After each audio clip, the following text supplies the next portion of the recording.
Assalamualaikum warahmatullahi wabarakatuh.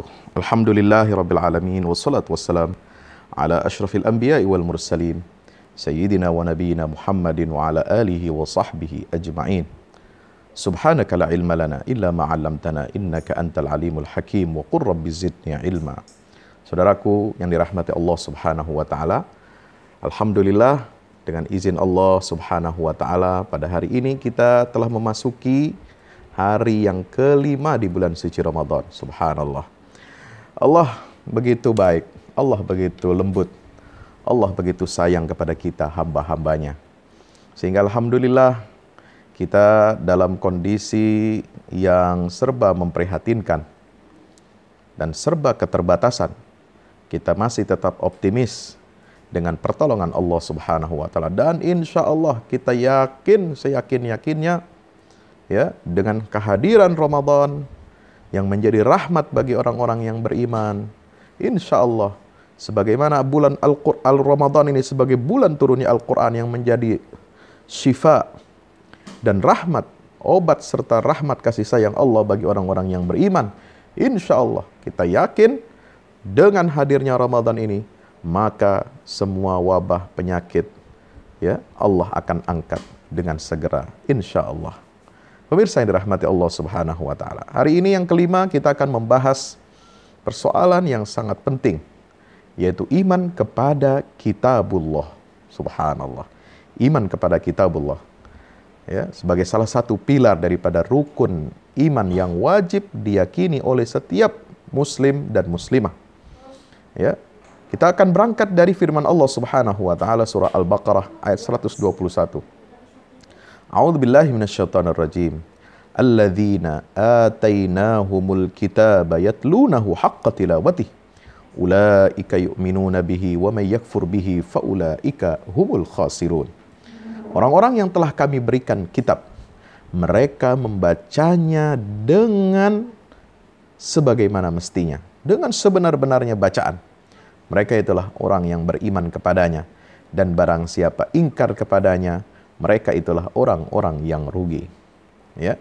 Ayat ini sebenarnya mengomentari perilaku orang-orang Yahudi, ya, ahli kitab, di mana mestinya mereka kalau membaca kitabnya dengan sebaik-baiknya, ya, mereka pasti akan sampai kepada keimanan yang benar, ya, kepada kitabullah, iman yang benar kepada para rasul, iman yang benar sampai kepada iman yang benar untuk mengimani kebenaran yang dibawa oleh Nabi Muhammad sallallahu alaihi wasallam. Tapi sayangnya mereka tidak melakukan yatlunahu haqqa tilawatihi. Ya, mereka telah diberikan kitab dari Allah, tetapi mereka tidak baca dengan sebaik-baiknya. Kalau mereka baca dengan sebaik-baiknya, mereka pasti akan sampai kepada keimanan yang hakiki. Tetapi sayang, siapa yang ingkar dan kufur terhadap kitab itu, maka mereka adalah orang-orang yang merugi. Ya, subhanallah.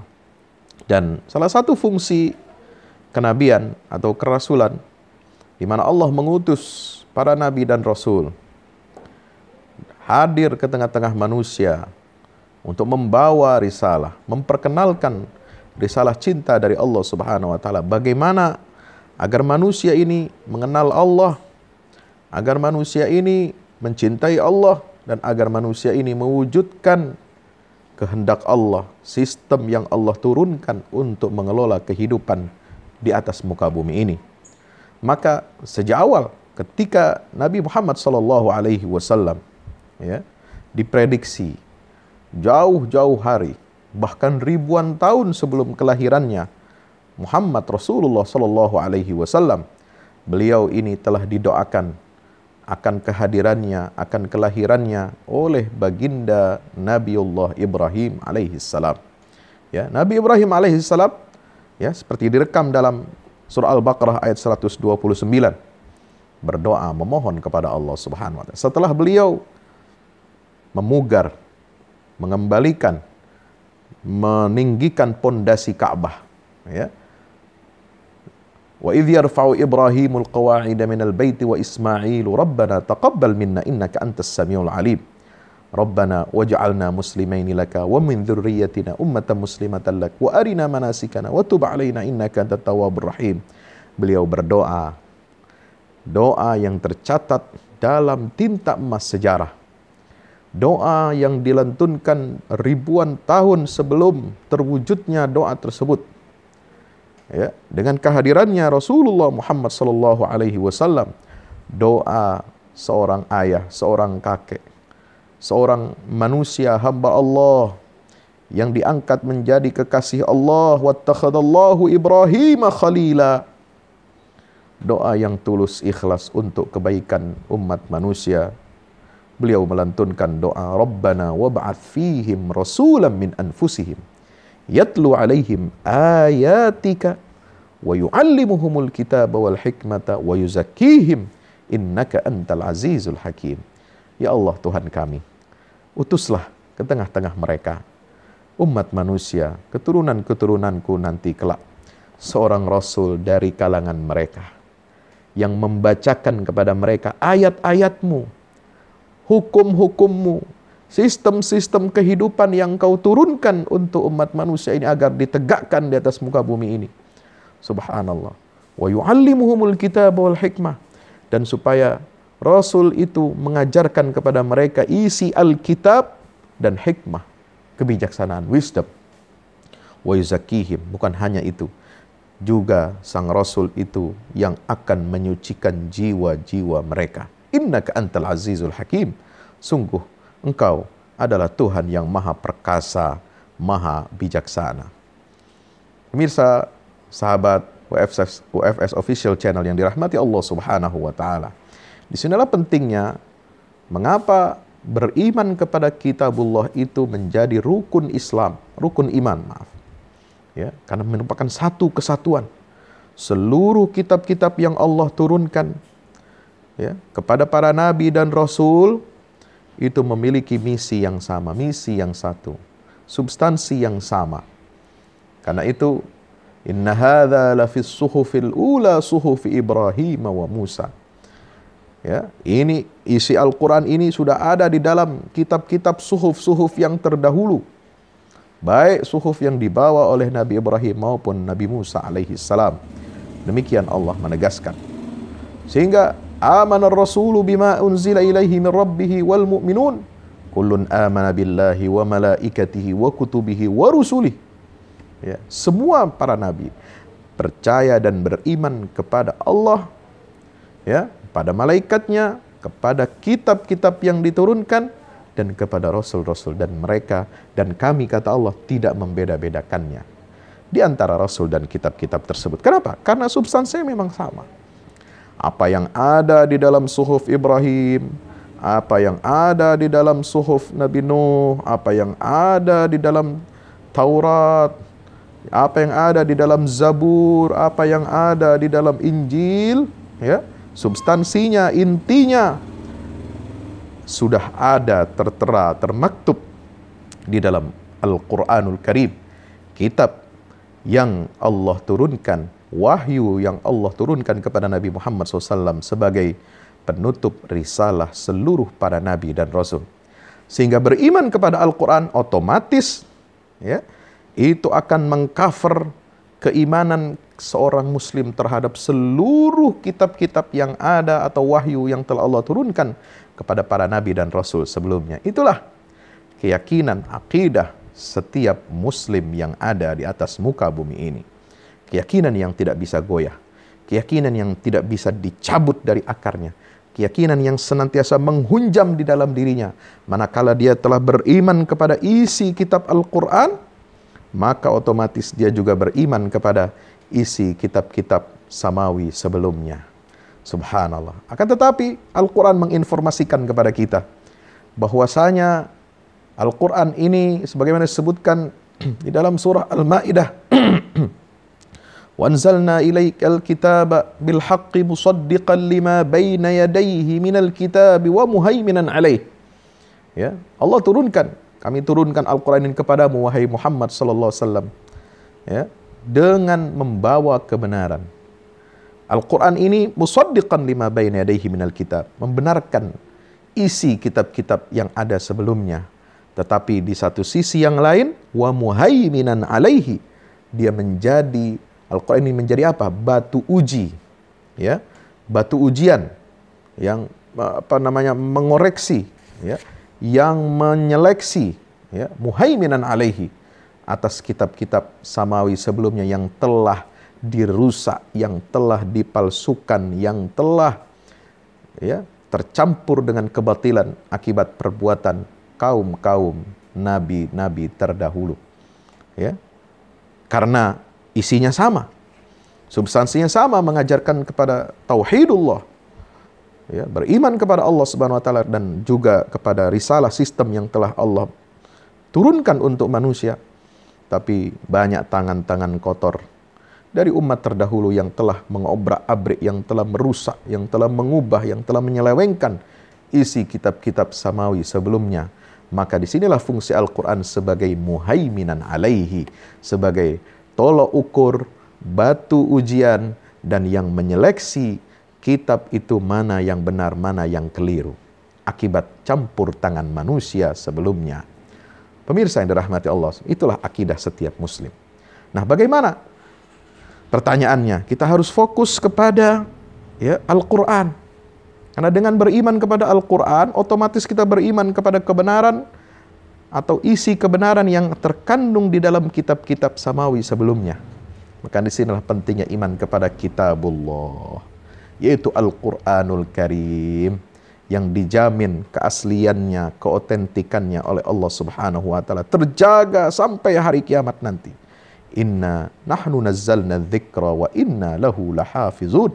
Dalam surah Al-Anbiya ayat 9. Kami sungguh, kata Allah, yang telah menurunkan az-dzikr, Al-Quranul Karim, dan kami pula yang pasti akan terus-menerus menjaganya dari kerusakan, dari penyelewengan, dan dari pengurangan atau penambahan.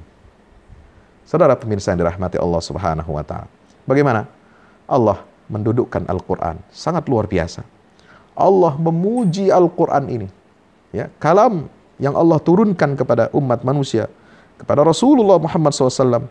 Apa kata Allah tentang Al-Quran? Walaqad atainaka sab'an minal mathani wal Qur'anal azim. Sungguh kami telah berikan kepadamu, ya, 7 ayat yang dibaca berulang-ulang dan Al-Quran yang agung. Keagungan Al-Quran disebutkan. Allah memuji Al-Quran dengan keagungan. Kitabun uhkimat ayatuhu thumma fussilat min ladun hakimin khabir. Ya, inilah kitab, kata Allah, yang mana kitab itu ayat-ayatnya disusun dengan rapi, disusun dengan kokoh. Tidak ada celah sedikit pun, tidak ada kerusakan sedikit pun, tidak ada satu kekurangan di dalam ayat-ayat itu, baik dari segi redaksinya maupun isinya. Ya, redaksinya tidak ada yang tercela. Isinya mencakup seluruh aspek kehidupan dan sangat indah, menjadi solusi bagi seluruh umat manusia dalam menghadapi problem kehidupannya. Kitabun uhkimat ayatuhu thumma fussilat min ladun hakimin khabir. Kemudian dijelaskan ayat-ayat itu secara terperinci. Kenapa? Karena dia turun dari Allah yang maha bijaksana dan maha teliti. Ketelitian inilah yang ada di dalam Al-Quranul Karim. Subhanallah. Ketelitian Al-Quran, redaksinya dan isinya, hukumnya dan hikmahnya, itu sama kualitasnya dengan ketelitian sistem tata surya, alam semesta, yang berjalan sesuai dengan kehendak Allah Subhanahu wa taala. Kalau kita membaca di dalam surah Al-Mulk, ya, hal tara min tafawud. Apakah Allah bertanya kepada kita, apakah kamu wahai manusia melihat ada celah, ada kekurangan, ada cacat di dalam ciptaan Allah Subhanahu wa taala di alam raya ini? Farji'il basara karrataini yanqalib ilaikal basar khasi'an wa huwa hasir. Ya. Lihat lagi dengan segala daya dan upaya kamu, lihat apakah betul ada cacat dan celah dalam sistem tata surya, alam semesta ini yang telah Allah ciptakan, di udara, di langit, di laut, di daratan, di dunia hewan, dunia tumbuh-tumbuhan, ya, di dunia angkasa luar, tata surya, astronomi, biologi, fisika, hukum-hukumnya begitu teliti dan begitu indah. Demikian pula Al-Quranul Karim. Ya, demikian pula Al-Quranul Karim ini. Ya, redaksinya, susunannya, isinya, kontennya begitu teliti dan indah, memukau, sebagaimana saudara, para saintis, para astronomi, para ahli fisika, ahli biologi, semuanya merasakan keindahan tatanan yang ada di alam semesta ini sesuai dengan ciptaan Allah. Karena dua-duanya ini merupakan kalamullah. Kalamullah itu ada dua jenis. Yang pertama, kalamullah yang tertulis, termaktub di dalam kitab Al-Quranul Karim, yang menghimpun seluruh isi kitab-kitab samawi dan menghimpun seluruh tali-tali pokok yang mengatur alam semesta. Ini sudah dibocorkan oleh Allah. Rahasia alam semesta ini di dalam Al-Quran. Tentang apa? Tentang penciptaan manusia, tentang penciptaan jin, tentang adanya malaikat, tentang adanya sejarah sosial peradaban manusia sejak zaman Nabi Adam sampai hari kiamat nanti. Ya. Tentang penciptaan langit, bumi, ya, matahari, bulan dengan semua sistemnya yang luar biasa. Ya, tentang surga dan neraka, semua tatanan alam semesta dari dunia sampai akhirat sudah termaktub di dalam Al-Quran ini. Ini yang disebut dengan Kitabullahil Mastur. Ya, kitab yang tertulis. Dan juga kalamullah yang jenis kedua adalah Kitabullahil Manzur, yaitu yang bisa dilihat, yang bisa dipantau, yang bisa diobservasi, ya, di seluruh penjuru alam semesta ini, bahkan di dalam diri kita.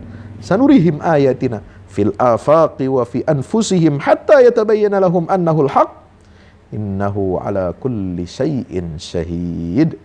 Kami akan memberikan petunjuk, kami perlihatkan kepada mereka manusia-manusia itu yang membangkang, yang mengingkari, ya, Allah Subhanahu wa ta'ala. Ayatina, kami akan berikan, perlihatkan kepada mereka ayat-ayat kami, tanda-tanda kebesaran kami. Ya, fil afaq, di afaq semesta ini, ya, di seluruh penjuru alam raya ini. Wa fi anfusihim, dan bahkan di dalam diri mereka, tubuh mereka sendiri, itu ayat Allah luar biasa. Wa fi anfusikum afala tubsirun.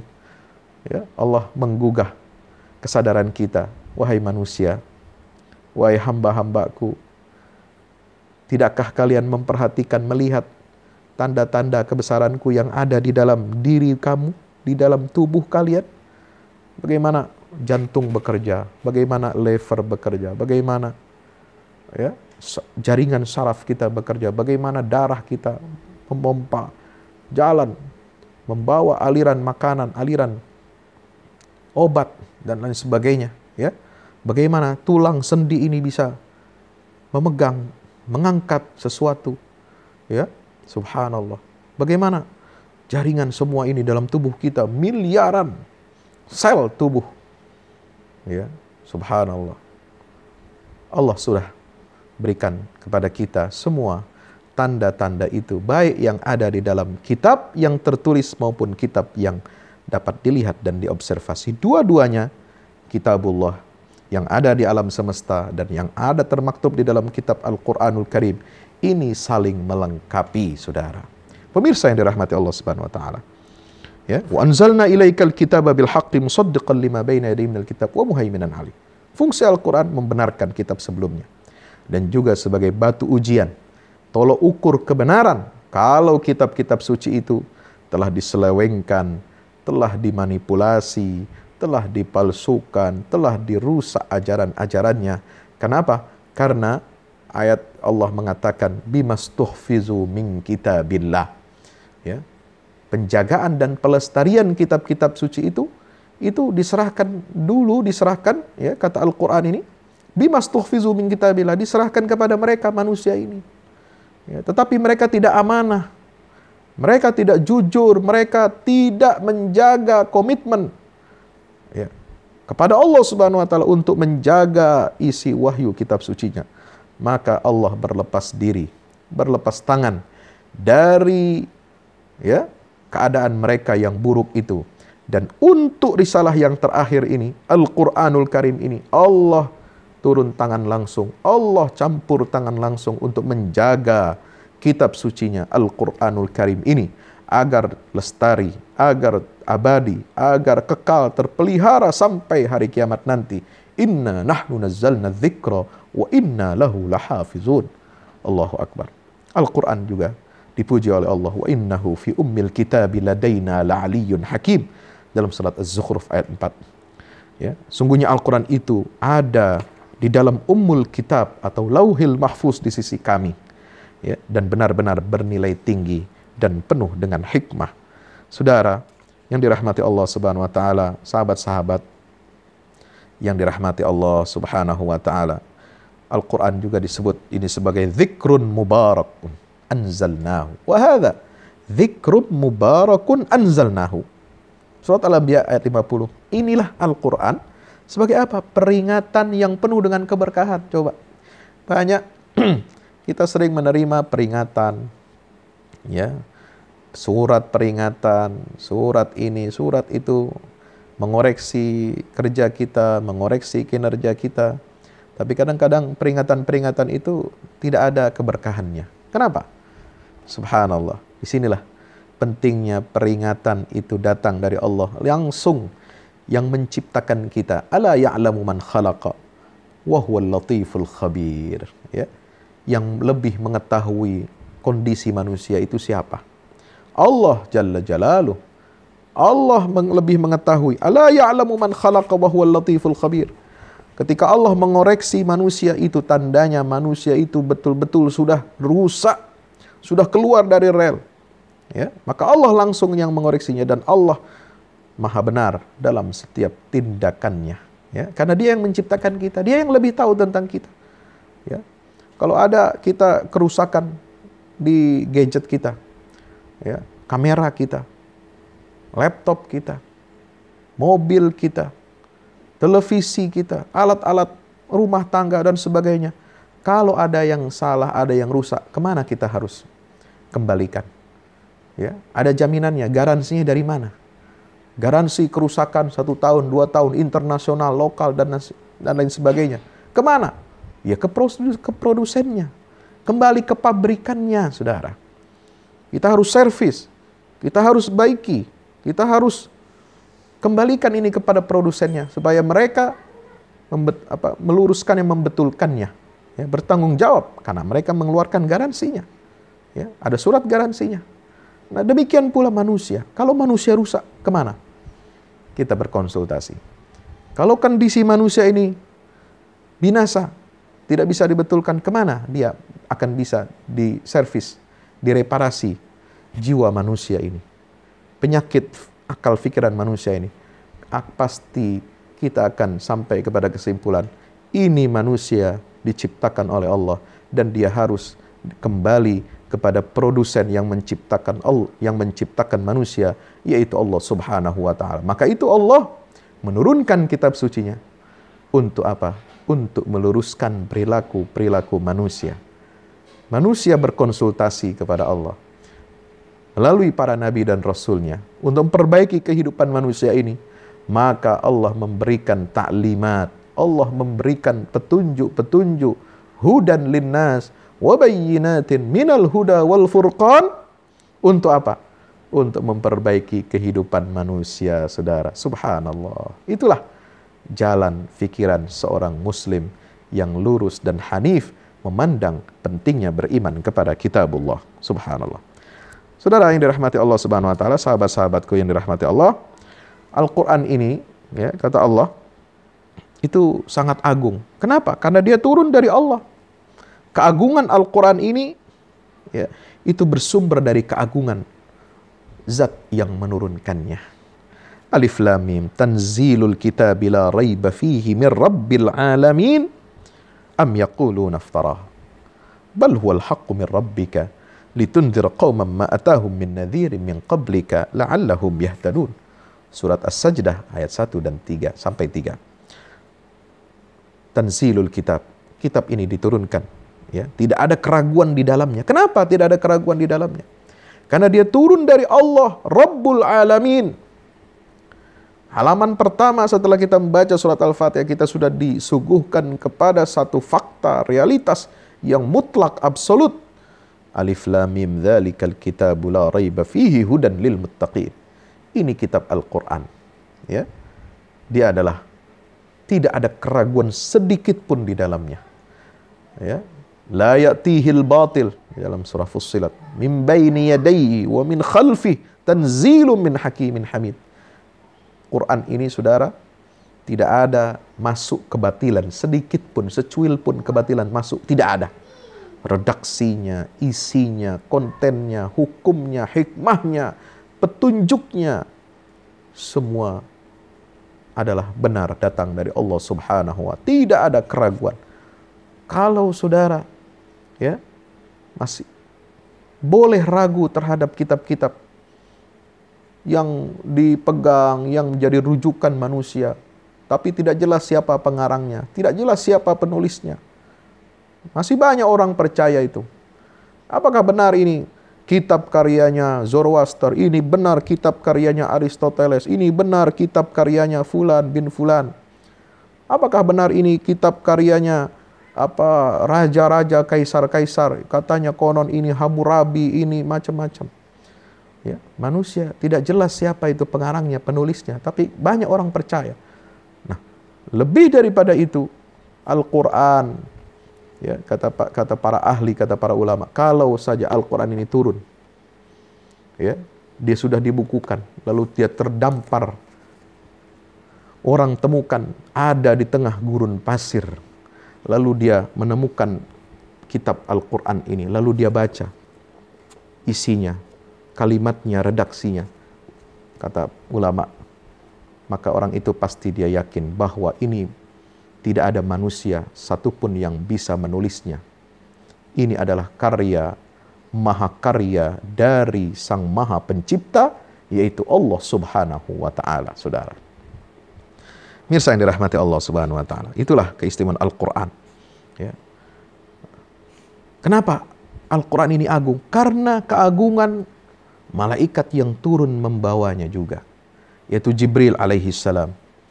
Dinyatakan di dalam surah An-Nahl, Qul nazzalahu ruhul qudus min rabbika bil haqqi liyuthabbital ladzina amanu wa hudaw wa bushra lil mu'minin. Katakanlah wahai Muhammad, nazzalahu ruhul qudus. Ya.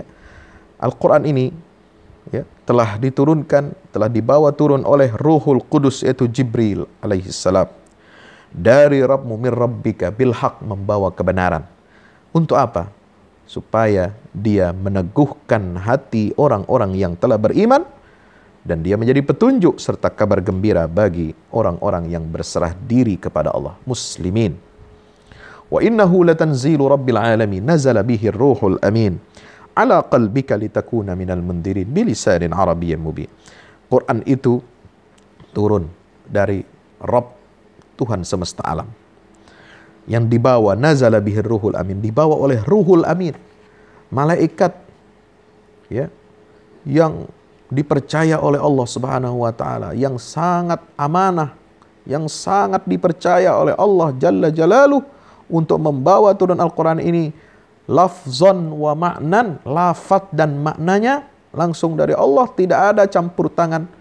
Tidak ada di situ perkataan Jibril, tidak ada di situ perkataannya Nabi Muhammad SAW, tidak ada perkataan satu manusia sedikit pun. Kalau ada perkataan di dalam Al-Quran yang itu merupakan perkataan Nabi Fulan, perkataan seorang ini, seorang itu, bahkan perkataannya Fir'aun, perkataannya Namrud, itu langsung Allah yang membuatnya perkataan itu. Allah langsung yang mendesain perkataan itu sehingga menjadi indah, menjadi hikmah, menjadi pelajaran bagi orang-orang yang beriman kepada Allah Subhanahu wa Ta'ala. Bukan lagi perkataannya. Allah mengambil perkataan itu yang dikatakan oleh orang-orang tadi ini, baik yang durjana maupun orang saleh, ya, para nabi dan rasul. Semua perkataan mereka itu sudah diambil oleh Allah, lalu didesain oleh Allah perkataan itu sehingga dia menjadi kalamullah. supaya menjadi ibrah, pelajaran, menjadi hikmah dan rahmat bagi orang-orang yang beriman, saudara.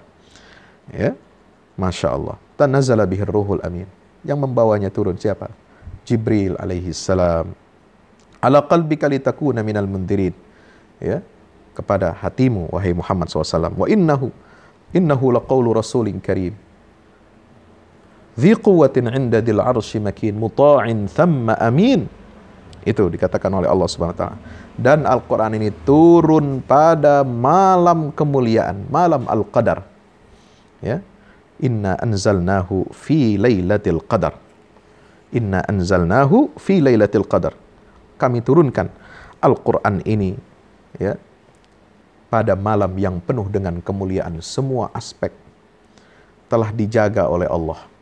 Mulai dari siapa yang membawanya, kepada hati siapa Al-Quran ini disimpan, yaitu dalam hatinya Nabi Muhammad SAW. Sifat malaikatnya dijelaskan oleh Allah. Ya, malaikat yang mulia, memiliki kekuatan, kedudukan tinggi di sisi Allah, yang memiliki aras. Ya, muta'in, yang ditaati dan dipercaya. Subhanallah. Ya, malamnya pun sudah disiapkan oleh Allah. Malam turunnya Al-Quran itu adalah Lailatul Qadar. Malam yang terbaik, yang lebih baik daripada ibadah 1000 bulan, saudara. Ya, diturunkan kepada umat yang terbaik, yaitu umat akhir zaman, umat Rasulullah Sallallahu Alaihi Wasallam. Diturunkan Quran ini dengan bahasa yang terbaik, yang paling fasih dan paling luas cakupan maknanya, yaitu bahasa Arab yang jelas, bilisanin Arabiyyin mubin. Diturunkan kepada manusia yang terbaik, yaitu Muhammad putra Abdullah Sallallahu Alaihi Wasallam.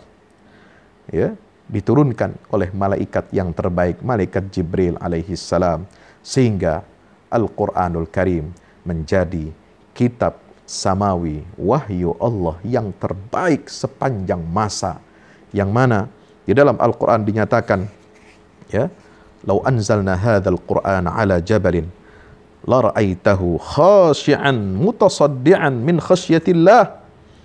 Ya, kalau seandainya kami turunkan Al-Quran ini di atas gunung, maka niscaya kamu akan melihat gunung itu akan hancur berkeping-keping. Mutasaddian min khasyatillah, karena takut kepada Allah Subhanahu wa taala. Mari kita berpegang kepada tali Al-Quran, hablullahil matin. Ya, al-urwatul wuthqa, tali Allah yang kuat. Ya, tali Allah yang kuat itulah Al-Quran. Al-Quran ini seperti tali, satu ujungnya berada ya di sisi Allah Subhanahu wa taala dan satu ujungnya di tangan manusia. Kalau kita ingin selamat, berpeganglah kepada talinya Allah. Ikuti jalan Allah. Wa anna hadza sirati mustaqiman fattabi'u wa la tattabi'us subul fatafarraqa bikum an sabili dzalikum wassaqum bihi la'allakum tattaqun.